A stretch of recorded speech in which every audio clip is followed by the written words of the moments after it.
I remember as a child, my mother would tell me not to take things from strangers, especially car rides. That was her way of letting me know that she was looking out for my safety. We're in Child Month, where the focus is on children's safety and security. So why not make it your priority? I'm Arroyo Eubanks. Welcome to Jamaica Magazine. Coming up in our show, tips on safe internet usage for children and a roundup of the Agriculture Ministry's major plans to achieve sustainable growth and productivity. Over the next 5 years, for instance, we want to sequester and develop some 8,093 hectares, approximately 20,000 acres of government lands to put into agro-parks. Stay with us.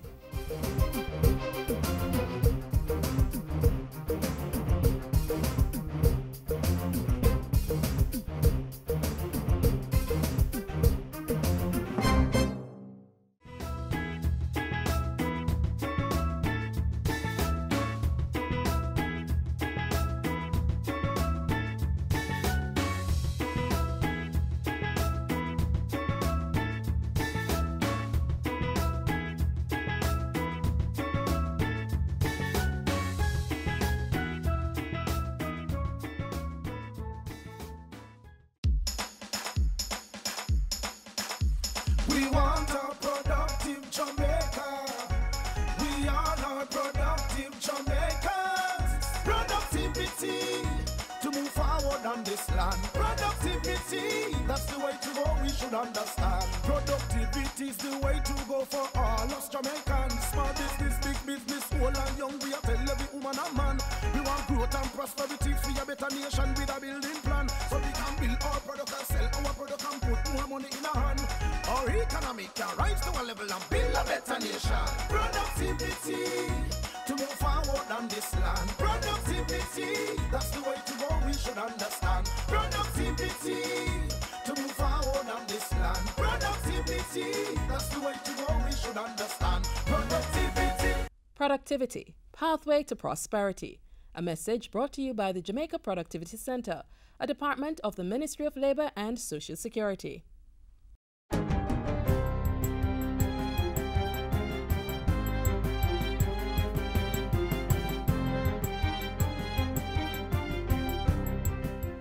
Good day, I'm Andrea Chisholm and this is your JIS News for Thursday, May 7.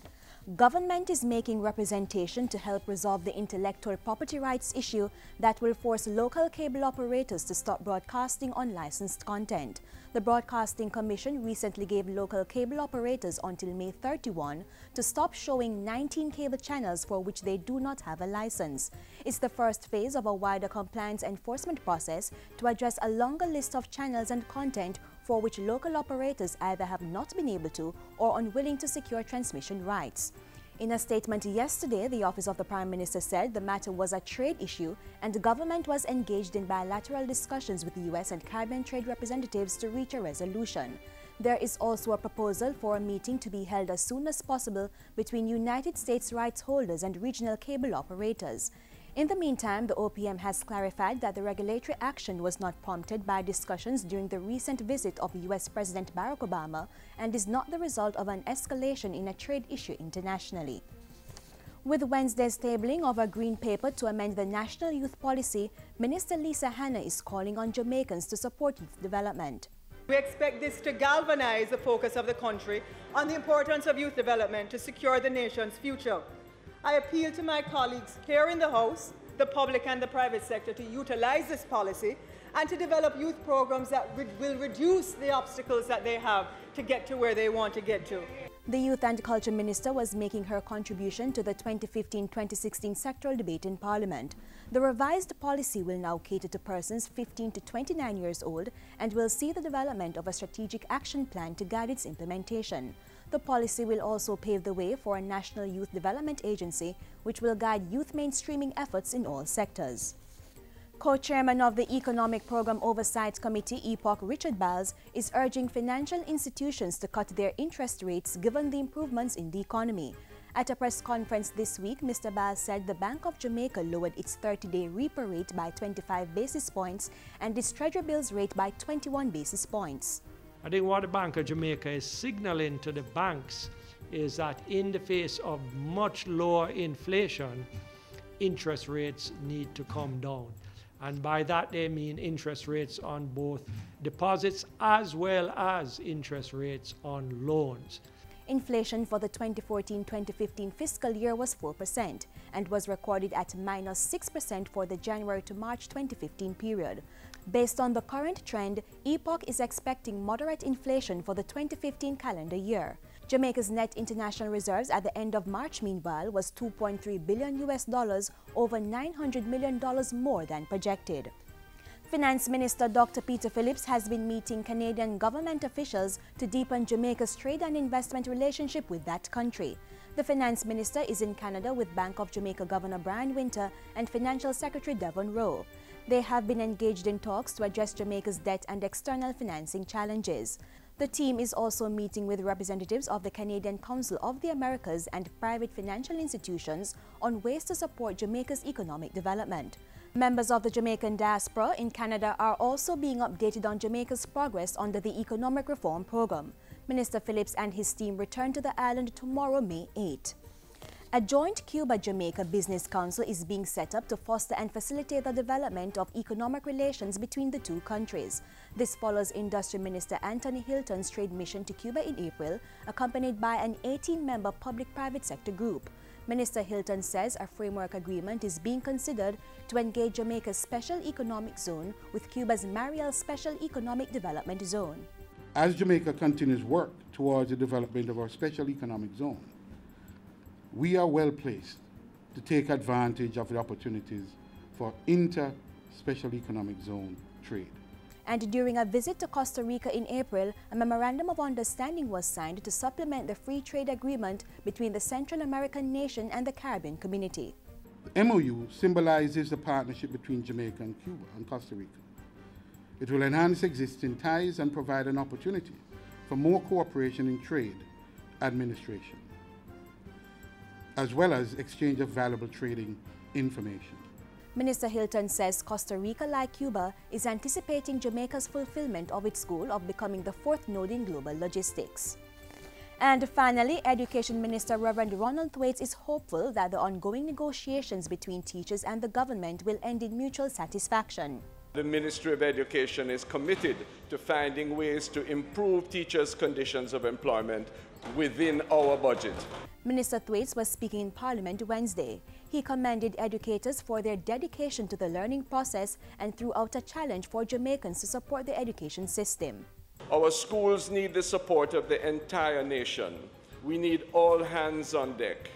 And that's it for JIS News today. I'm Andrea Chisholm. Thank you for watching.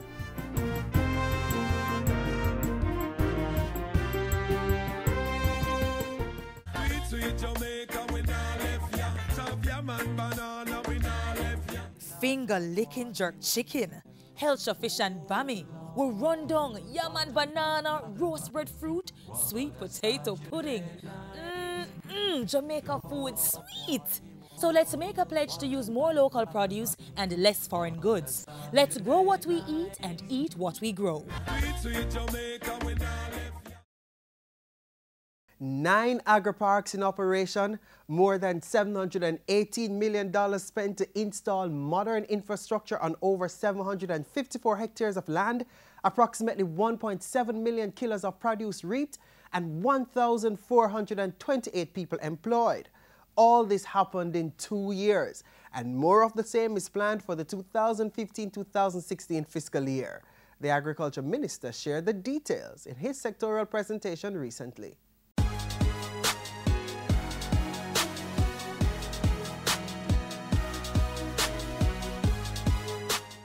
To feed ourselves, import less of what we eat and export more of what we produce, we have to grow more.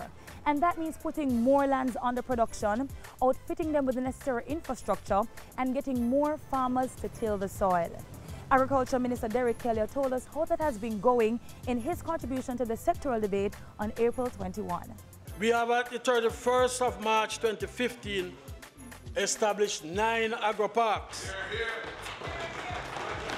And this is through a mix of investment between public-private partnerships, and in every instance, connecting farmers with markets. In a mere 2 years, we have expended over $718 million to outfit over 754 hectares of land with modern infrastructure for production, processing, and marketing. This expenditure is already giving returns. Over 1.75 million kilos of produce have been reaped, and some 1,428 persons have been employed.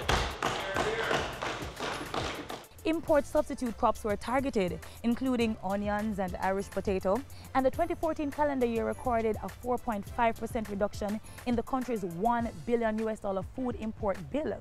That represents $43.6 million, or a little over 5 billion Jamaican dollars, the largest decline since 2009. And Minister Kelly intends to see this trend continue.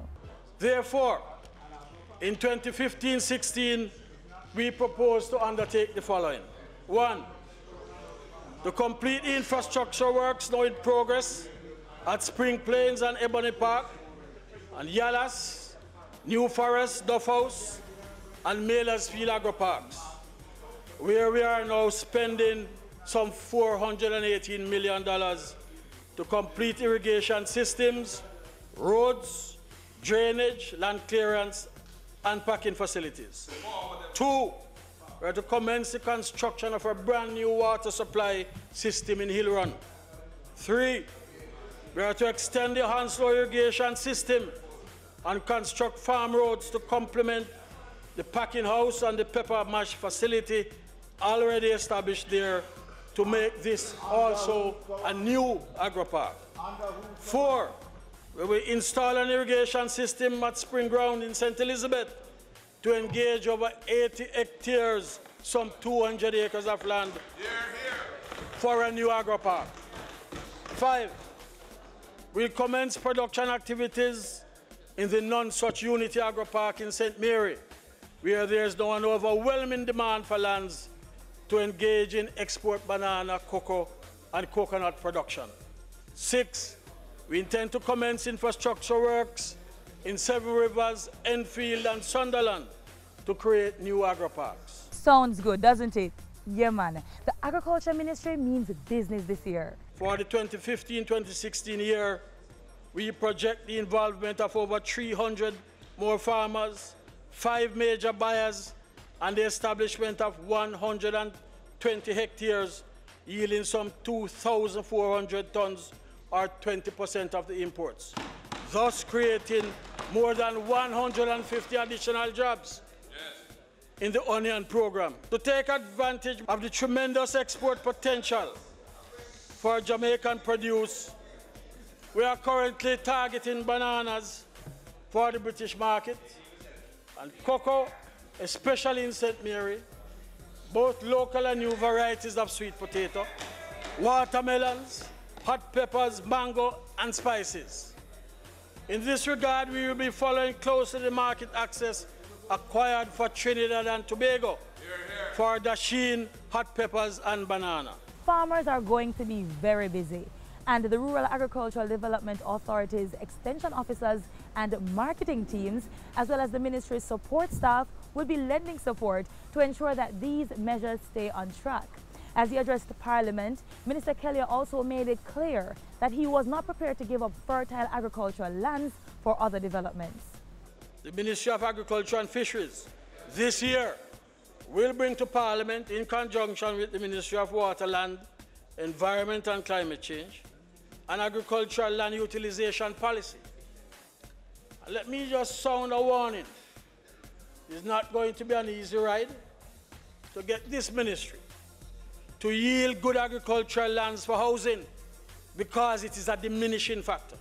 Over the next 5 years, for instance, we want to sequester and develop some 8,093 hectares, approximately 20,000 acres of government lands to put into agro-parks. Are you picturing the agriculture sector in a few years with all these lands under production? I think we will have achieved food security or very close to it, and probably feeding other countries.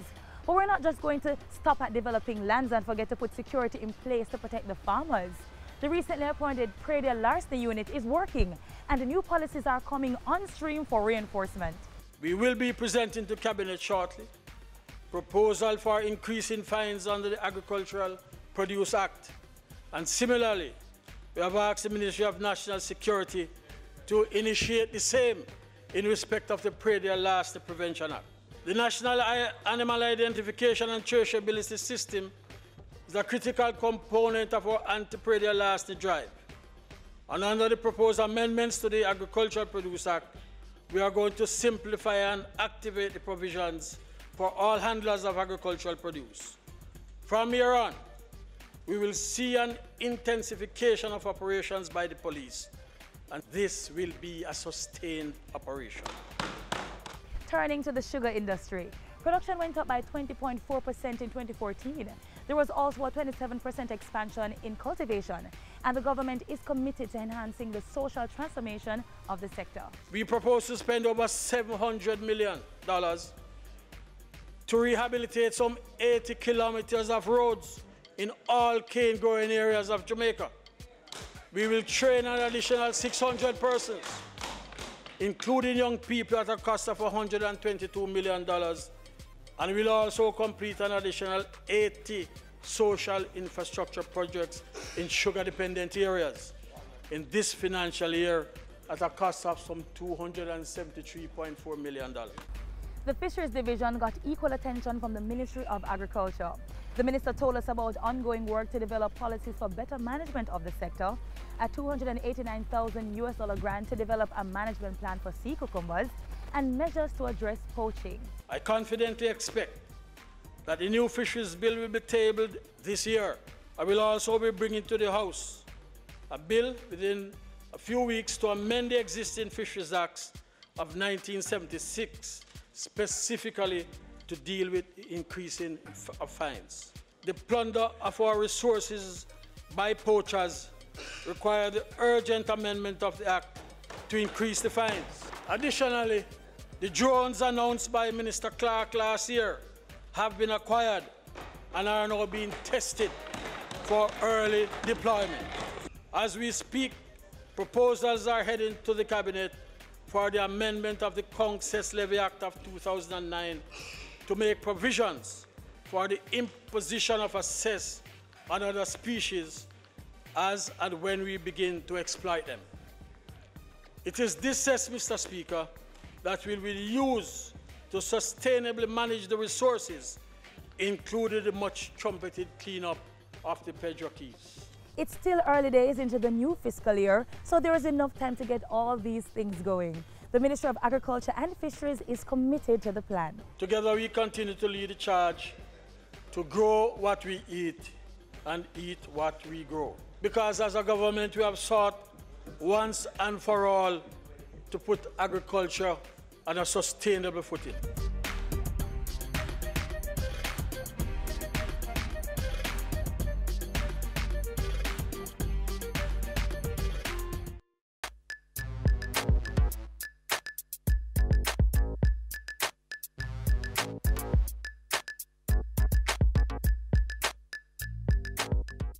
I say be careful what you teach your little children. Make sure I know something to hurt them. Parents, keep your children safe and protected. Stay alert and be aware of where your children are at all times. Submit the latest photo of your child to his or her school. Know what's happening with your child. Listen to them when they say they don't feel comfortable going to a certain place or being around certain persons. Act quickly when your child tells you he or she has been touched inappropriately or approached with unwanted requests. Be the change. Help us protect our children. For more information, call 1-888-776-8328 or 1-876-878-2882.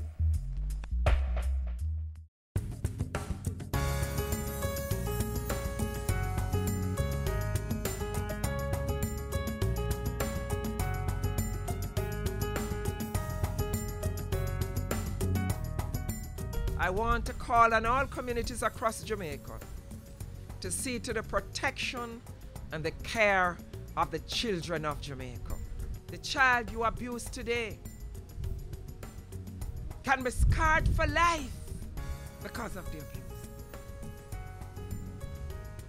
Children are to be nurtured and cherished and brought up in a way that they can become upstanding citizens of this country.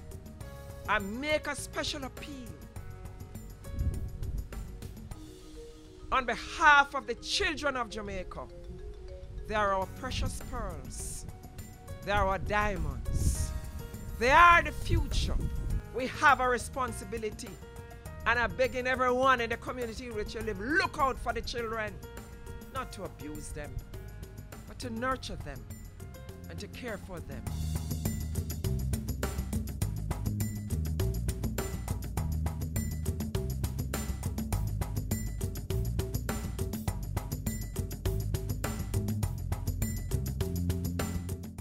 What do you want to be? A singer and a designer.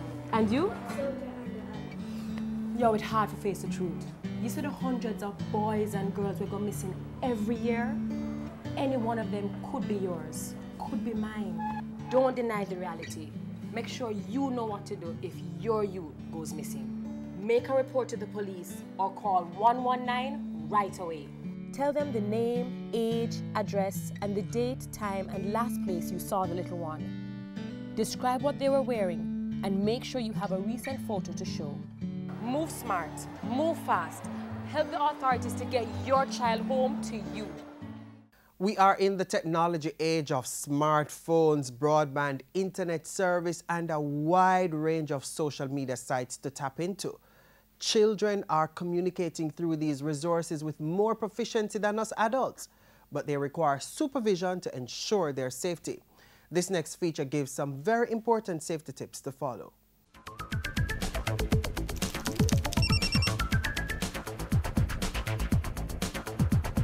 The luxury of instant communication is today being enjoyed by just about everyone, from the toddler to the elderly. Just imagine being able to communicate or do business with anyone, anywhere in the world, without going to them. And with the use of Facebook, Twitter, BlackBerry Messenger, YouTube, and so many others, the medium expands even greater. Businesses and individuals have capitalized on this wave of social media network to either push their products and services or just to socialize.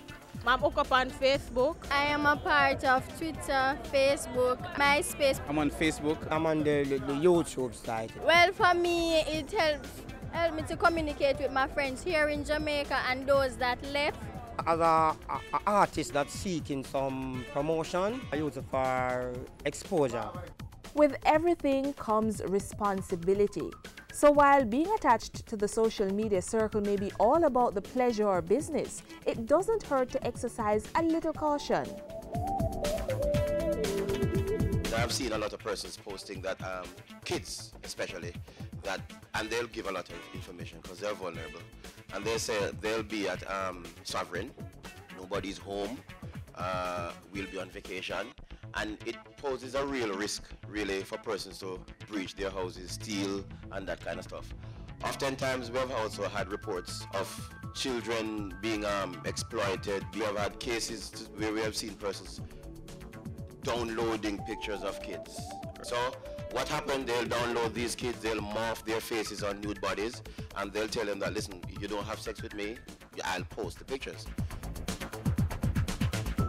For those of you who don't know, Foursquare is a location-based website. I can check in and say, I'm at Chilitos, but there are some inherent risks, especially from a location standpoint. Telling somebody, I'm at Scotia ATM, Ligani, which I've seen a lot of these things show up on Foursquare, and it got so bad. There was a website called pleaserob.me that was done, and all it did was just collate people's check-ins at locations related to money, and the website was done to scare people and have them realize there's actually a risk in checking in at home. Marketing is great. Understand the risk before you dive in. What scares me the most is that there's companies out there right now that are building data warehouses full of your information. For example, your daughter, your son, they took a picture inside your house. Well, that picture that's posted out on some of these social media on there, they have what they call EXIF data in it. You probably deal with that. EXIF data, which has the latitude and longitude of where that picture was taken. If that picture was taken in your house, guess what? I know where you live. One thing to remember in all this is that social media networks were not created to harm persons, but there are individuals who manipulate the systems for illegitimate reasons. So here's a look at some ways you can be social and stay safe. Be careful of who you accept as friends. Think twice before sharing personal information that could make you vulnerable. Posting your birth date, cell phone number, or home address anywhere online puts you at greater risk. This is where you could customize your settings to restrict access only to certain users. And some useful tips for parents. Encourage your child to tell you if they are uncomfortable or threatened by an experience. Explain to your child that photographs can reveal a lot of personal information, and insist that your child never meets anyone in person that they have communicated with online.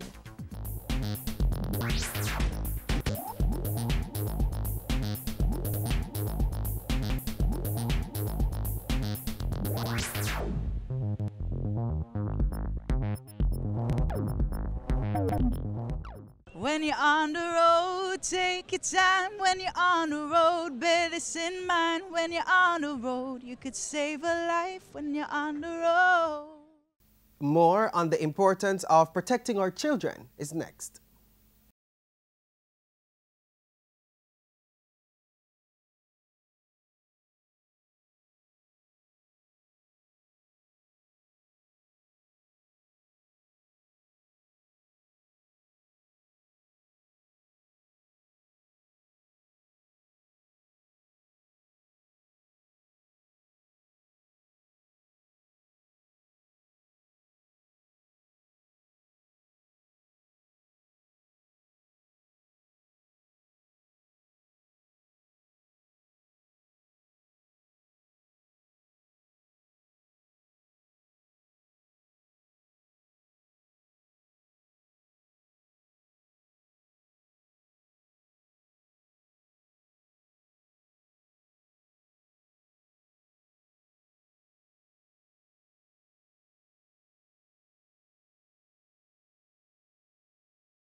This is where we say so long, but please join us again tomorrow, same time, same station, for another insightful program.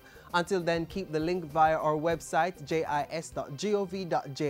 We welcome your feedback, so keep sending your comments to Jamaica Magazine at jis.gov.jm or via tweet at JISnews. On behalf of the production crew, I'm Arroyo Eubanks. Have a pleasant evening.